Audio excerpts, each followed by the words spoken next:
মৰিগাঁৱৰ লাহৰীঘাটৰ অন্তৰ্গত ঔগুৰি দৈনিক বজাৰ লেচিৰ বিৰুদ্ধে অভিযোগ উত্থাপন হৈছে।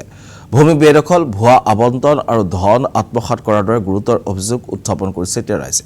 বজাৰখনে একাংশ সচেতন ৰাইজ আৰু বজাৰ কমিটিৰ সদস্যসকলৰ এই অভিযোগ লাহৰীঘাটৰ সমজিলা আয়ুক্তৰ ওচৰত দাখিল কৰা অভিযোগ পত্ৰৰ জৰিয়তে পোহৰলৈ আহিছে ভয়ংকৰ তথ্য। হেছামুদ্দিন নামৰ লোকজনে বজাৰ কমিটিৰ কোনো অনুমতি নোলোৱাকৈ একাংশ নতুন লোকক অবৈধভাৱে বজাৰত দোকান স্থানৰ আবণ্টন দিছে। বজাৰখনৰ পুৰণা ব্যৱসায়ীসকল বঞ্চিত কৰি একোজন লোকক দুবাৰকৈ স্থান আবণ্টন দিয়াৰ অভিযোগ উত্থাপন হৈছে। থলুৱা লোকক বজাৰৰ পৰা বহিষ্কাৰ কৰি ষড়যন্ত্ৰ কৰাৰ গুৰুতৰ অভিযোগ উত্থাপন।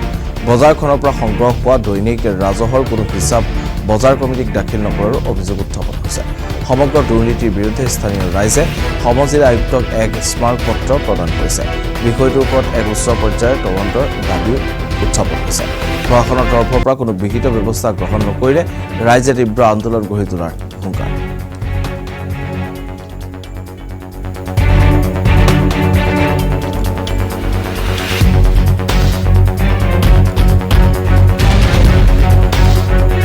এইখন ঔগুৰি জৰিবৰ দৈনিক বজাৰ।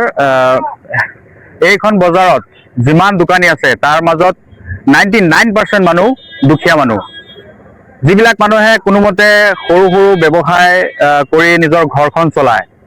যোৱা বছৰ এইখন বজাৰত যিজন লেচি আছিলে তেখেতৰ কাম কাজত দোকানীবিলাকে অসন্তুষ্ট হোৱাৰ কাৰণে দোকানীবিলাকে সিদ্ধান্ত ল'লে যে এইবাৰ ঔগুৰি বজাৰৰ দোকানীবিলাকৰ মাজৰ পৰাই কোনোবা এজনক লেচি বনোৱা হ'ব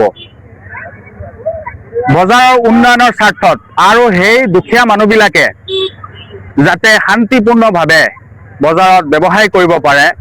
ৰাইজে পইচা গোটাই অফিচ কাছাৰী দৌৰা-দৌৰি কৰি নথি পত্ৰ কালেক্ট কৰি হাছামুদ্দিন নামৰ মানুহ এজনক লেচি বনাই দিলে। তেতিয়া ময়ো দিল্লীৰ পৰা নতুনকৈ অহা বহুত মানুহে বাধা দিয়াৰ পিছতো আমি হাছামুদ্দিন নামৰ মানুহজনক লেচি বনাই দিলোঁ। কিন্তু আমি নাজানো যে ই এজন ডাঙৰ মস্ত ডাঙৰ দুৰ্নীতিকাৰী আৰু চোৰ হয়।